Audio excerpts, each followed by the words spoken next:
I'm a property investor, property podcaster, and a property mentor for beginners, Echo. Yes. And I am a doctor by day, so I'm a health manager at an organization, and I'm a mom. Yes. So I chose that title. And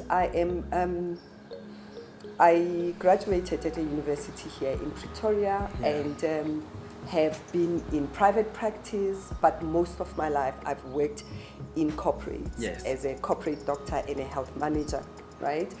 And I had my child at 40. Yes. You will know that significance later, why it is important for me to share that. So I had my child later in my life compared to most people. I grew up in Soweto, where most of us grew up in a township or in a village or a place where I grew up with people who look like me. Yes. And I followed what people like me do. Yes. Right? Yes. So very important part of the entrepreneurial journey. Yes. So today I find myself working as a health manager, and I'm a mother to a 12-year-old. Yes. Yeah. What else do you want to know? So I mean, I think that's good enough. I mean, you've gone coaching people, and you've helped a lot of people also with, getting their money mindset right. And I'm thrilled to have these conversations with you. What our audience have been asking us lately is, what do you need to know before you start a business? So I thought, you'll be the right person to ask that question to. Oh my goodness. Packed question. Yes. Because the very first business that I had possibly was in high school when I used to sell sweets. Yes. And we were selling sweets, my sister and I, just because my mother couldn't get to cover our pocket money. But I don't think I knew that I was running a business. Yes. We would buy a packet of Bonanza sweets at the time and then sell them off. And I always had some money left that I would give my mother to buy me an extra packet of sweets. Yes. Funny story that my sister used to chow all that money and her profit. Yes. But my first serious business was going into private practice. I didn't last long ago, and I can tell you now, it's because I did not know the principles of, you are a medical doctor, you are in business, you are healing people, but you are in business. Yes. Right? So that means you need to know how to collect your money. Yes. So I didn't know that firstly, somebody has to sit on those accounts. Yes. The cash patients must pay when they said they would pay. Yes.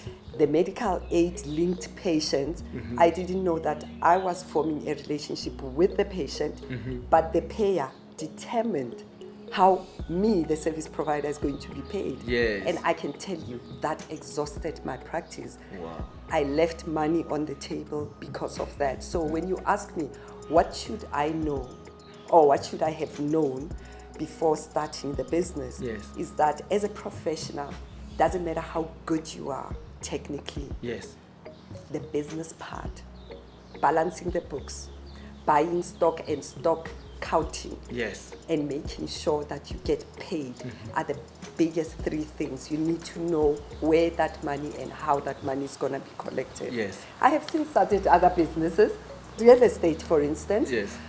The very first property that I bought, I think we shared the story with you when you came to the podcast. The very first property that I bought a property that was non-cash flowing. Yes. Can you see Yes. that is another way? So I buy a property. Yes, I'm a property investor. Yes. I qualified to buy it. Yes. But did it collect rent? No. Not in the 3 years that I held it, Yes. right? So what do I need to know in real estate? You only buy if you are making money from day one. It doesn't matter whether you're making $100 on that day, and know when that property is going to cash flow for you, whether it's going to appreciate, or whether the rentals are going to go up, or whether you are going to turn it into a multi-let so that you can get some money. Yes. So I know I've given you a lot, but I'm just trying to show you on the professional side, there are things. You could be a great accountant or a good attorney, and you open a practice. Yes. But you didn't know how that money is going to be made, Yes. and where you need to concentrate on so that your business remains afloat. Yes, and I like that, because you need to have the right strategies in place. Absolutely. You need to have the right team in place, because you should know your weakness and your strength at the same time, so that you can plug in people to complete the puzzle. Complete the puzzle. Yes. Yeah, absolutely. Systems, Yes, right? yes. Systems behind the business, because what did I have in practice? I had a receptionist Yes. who came from metric. She Yes. could read and write. She can take out a file, put back a file. Yes. She can pack some medicines, Yes. indeed. Yes. But did she understand the creditor's book? No. Not. You understand? Yes. And I only later in the practice did I realize that, somebody needs to do the account. Yes. Somebody needs to make sure my accounts balance so that we can have a business that Yes. thrives. Yes. Yeah. So on that note, what advice would you give your young self if you had to go back?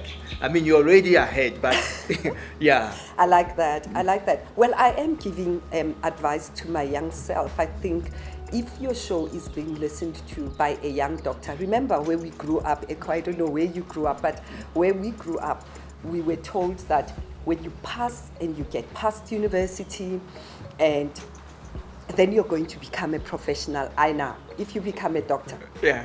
it follows. The money is gonna follow. Yes. Right? Yes. Because our profession is deemed so highly. Yes. But necessarily we are not business people. Yes. So if I was talking to a young Dr. Miranda, I would ask the question, so who's going to be your systems person? Yes. Who is collecting the money? And have you got a system that shows how many patients you saw? Yes. How much you anticipate each one of those consultations is going to make, Yes. so that you can know how much you are making ultimately at the end. Yes. So I would find a system, and I would find an electronic system Yes. for patient capturing, Yes. so that it's easier. And every Thursday, I remember I used to have a half day, Yes. and that's when I used to go through line for line, Yes. manually, and go and deliver my accounts to the various medical aids. Yes. Thirdly, I would go and sit with the funders to make sure that they understand that at the time, Med Scheme, for instance, was the biggest bulk of my patients. Yes. To say, I service a lot of your patients, Yes. and I will shut down if your medical aid doesn't cover my cost. But also, can we negotiate that I don't wait for 60 and 90 days Yes. for me to collect my money? Yes. Because the drugs are dispensed Yes. every day. Yes. Your people don't stop coming. Yes. They don't know about my accounts 30, 60, 90. Yes. So I would do that. So there are a lot of stakeholders there. Yes. My receptionist, I would have taken her for training. Yes. Okay? Yeah. To be, firstly, have basic bookkeeping Yes. skills. Yes. Number two, to be able to follow up the funders and probably incentivize her for getting to the target of collection That's the thing. when we have. That's the thing. Right? Yes. Or I would have hired another person to do the bookkeeping. Yes. Yeah. So working capital cycle is very important in business. Absolutely. And I'm glad that you've mentioned that, because a lot of people think going into business, hey, yes, you're going to make money. Of course, the idea is to make profit, Yeah. but you need to understand your working capital cycle, and you've broken it down: your creditors, your debtors book, your inventory. Your inventory. It's very important that you understand the days that they come in, the days that they go out. And I'm glad that you've mentioned this, because a lot of people don't talk about that. They only talk about, the emotional side of business, and technical side of the business is actually what makes the business thrive. Yeah. At medical school, to be fair, that's not what you're taught. Yes. Actually, indeed, the professors would be so I don't know whether they would chastise us about one day you're going to go into private practice and go and rob your patients. Oh. And then you're going to collect money and forget the principles of treatment. Yes. But doctors need their accounts to be paid too. Yes. And whether you are a good surgeon Yes. and you are a good cardiologist, wherever you are sitting, it's also great to get paid so that you can continue to service the patients. So I think I went in also with a lot of guilt of being in private practice. I was held back by the fact that with a cash patient, I would sit there and not collect what is worth the consultation. Sometimes I would give them an expensive drug that their cash money couldn't pay because I want them to get better. I want them to get back.